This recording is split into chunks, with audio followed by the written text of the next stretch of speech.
সুপ্রভাত সবাইকে।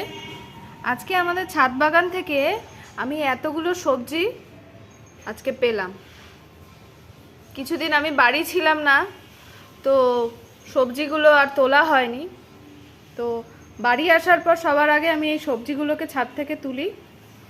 এখানে আছে বরবটি, ভেন্ডি, এতগুলো ভেন্ডি হয়েছে, বেগুন আছে, লাউ আছে,